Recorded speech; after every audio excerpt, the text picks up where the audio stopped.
because there's a whole load of us synths. And we have kind of different degrees of roboticness depending on all sorts of factors that have, you know, gone into our development. And mine was a sort of pretty thoroughbred robot.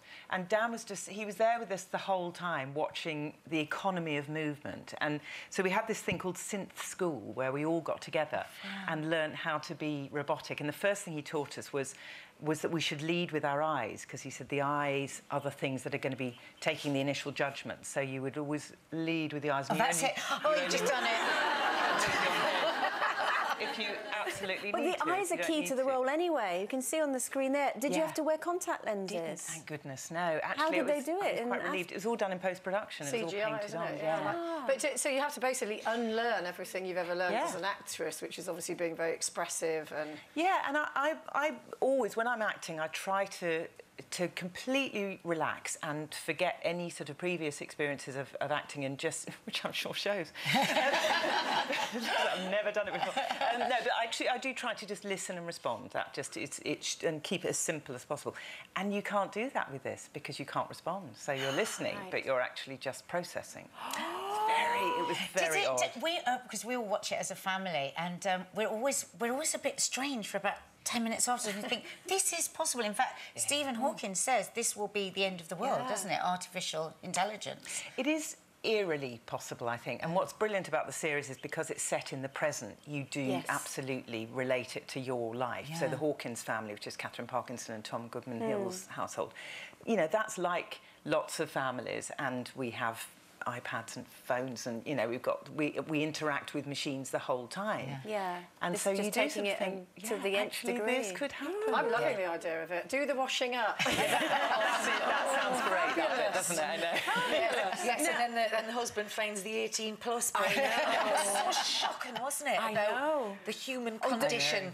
I know. Anyway, we'll park that to one side, because you're a very creative person anyway. Obviously, with the various works that you've done behind the scenes and your radio work. But is this your first book per se?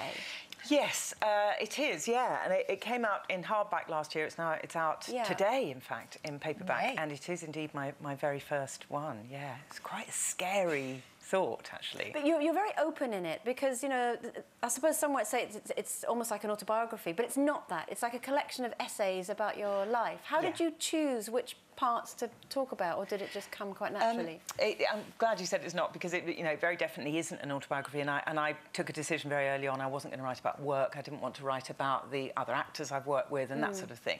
So that kind of narrowed it down.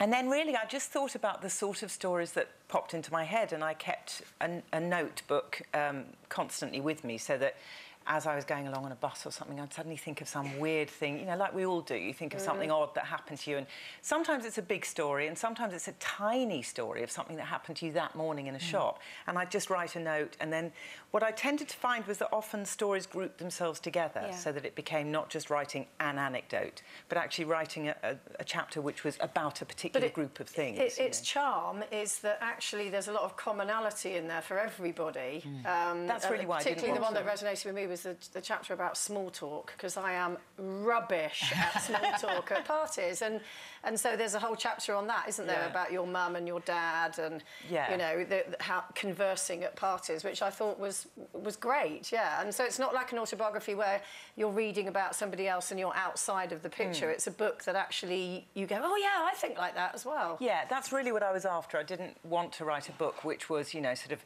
and then I appeared on the West End stage or something, you know, which instantly, I mean, they're lovely, those books, but they are instantly slightly distancing. I wanted to write a book kind of, my watchword really for each chapter, because it is supposed to be funny, most of it I think is amusing.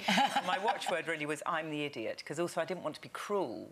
So I did, with each thing, I wanted to kind of be, I'm the stupid one in the chapter. I'm the one who behaves in a really or finds yourself fashion. In a situation, or what have naive. And you were well, maybe naive, but also just sort of awkward, because I am quite, you know, and I think lots of us would associate with that awkwardness in situations. Well, that's what you did brilliantly as Nicola Murray, isn't it, in The Thick of It, which is my all-time favourite TV show.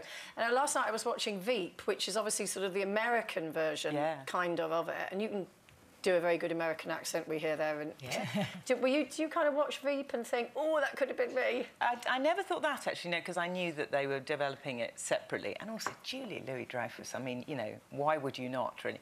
But I love it. I think it's absolutely brilliant. And I also, because I was so involved with Thick of It, I can see the differences. I can see where they've been incredibly clever in taking it on and moving it forward. It's a separate thing, but it is brilliant, I think. And we loved that your mum would run your lines with you for the Thick of It, with all that swearing. I know. Did you ever film her to play it back at her? No, I didn't. I should have done. No, I think she found it very cathartic. She often does run lines with me anyway, but I think she really enjoyed doing those. Now, we've literally only got 10 seconds left. We want to say we're looking forward to seeing, obviously, you and Peter Capaldi together again in Doctor Who. Oh, we cannot wait. Oh, it was so lovely to see him again, I've got to say. And he's so brilliant doing it as well. Yes. We can't wait for that. Obviously, that's not on our screens yet, but it will be. Rebecca Front, everyone. Thank you. Kirk and Tyrone, their families, and he's like a poor man's Bear Grylls, and what he does. So, like, whenever they're building a fire, he's one of them. You go, I'll show you how to build a fire. Stand back. He's one of these, you see.